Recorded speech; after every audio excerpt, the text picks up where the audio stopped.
Jadi kelimpahan bukan bicara jumlah, tapi kelimpahan bicara kebesaran hati, menolong orang lain.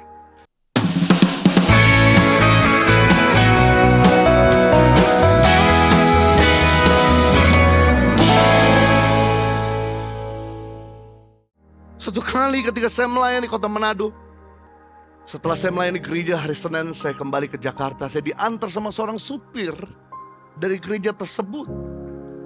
Karena saya orang yang sanguin, saya selalu membuka percakapan kepada siapapun, entah itu orang yang ada di atas maupun orang yang ada di bawah. Kemudian saya tanya, "Pak, punya anak berapa?" Saya punya anak 3. Wow, sudah sekolah? Puji Tuhan, Pak. 1 udah lulus kuliah, 2 masih kuliah. Oh iya, kuliah di mana, Pak? 3 kuliah di UPH. Kok supir bisa sekolahkan anak kuliah di UPH? Biasa orang yang kuliah di UPH ada orang yang mampu. Saya bingung. Jangan-jangan supir nyelundup uang gereja, nyuri uang gereja. Kemudian saya tanya sama dia, Pak, gimana Bapak bisa nyekolahkan anak sampai kuliah di Jakarta? Gimana kos-kosannya? Dan berapa biayanya? Boleh tahu ke gaji Bapak berapa? Gaji saya cuma 4 juta, Pak. Tambah curiga, pasti nyuri uang gereja. Tambah curiga gaji 4 juta gitu sekolahkan anak di Jakarta, di kuliah tempat yang cukup bergengsi. Tapi saya nggak mau curiga. Saya coba kali lagi, Pak, boleh tahu caranya bagaimana, Pak? Gaji 4 juta bisa kuliahkan 3 anak di UPH. Oh Pak, puji Tuhan, kan saya tinggal di gereja, tempat tinggal gratis, makan gratis. Jadi kami berkata cukup dengan gaji kami 2-3 juta. 1-2 juta kami nabur. Kami nolong banyak orang. Kami bantu banyak orang. Gara-gara kami suka nabur, Pak, akhirnya 3 anak kami dikuliahkan sama orang lain. Oh, saya belajar.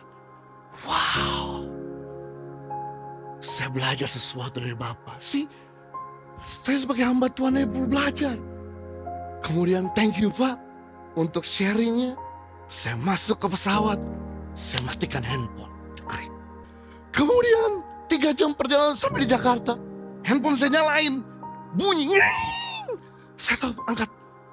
Teman saya dari Kelapa Gading ngomong gini, "Jo, kemana aja? Saya udah tarik telepon kamu, gak diangkat-angkat, mati." Iyalah, perjalanan 3 jam dari Manado Jakarta. "Jo, please, bisa gue pinjam uang sekian belas juta? Karena sekarang penagih kartu kredit sudah gedor-gedor di rumah saya." Bukankah gaji kamu sekian 2 digit? Ya itulah, besar pasak daripada tiang. Kebanyakan entertainment, kebanyakan healing, dan akibatnya gesek kartu kredit dan hutang berjibun. Sekarang didatengin sama penagih hutang. Saya bilang, saya tadi 3 jam yang lalu ketemu supir gaji 4 juta. Jauh lebih rendah dari kamu. Tapi dia bisa berkata cukup di 3 juta. Sisa 1 juta dia nolong orang lain, dia bantu orang lain. Akibatnya Tuhan bantu dia. Anak-anaknya bisa kuliah semua. Dan dia hidup tidak berkekurangan. Mereka menolong banyak orang. Kamu yang gajinya berlipat-lipat dari dia, gak pernah berkata cukup, gak pernah nolong orang. Akibatnya kamu utang sana utang sini. Kenapa orang begitu jadi greedy? Karena gak pernah memberi, gak pernah menyunat. Itu sebabnya penting di sini untuk kita memberi. Dengan memberi engkau bisa berkata cukup bagi diri sendiri dan limpah bagi orang lain. Jadi kelimpahan bukan bicara jumlah, tapi kelimpahan bicara kebesaran hati, menolong orang lain.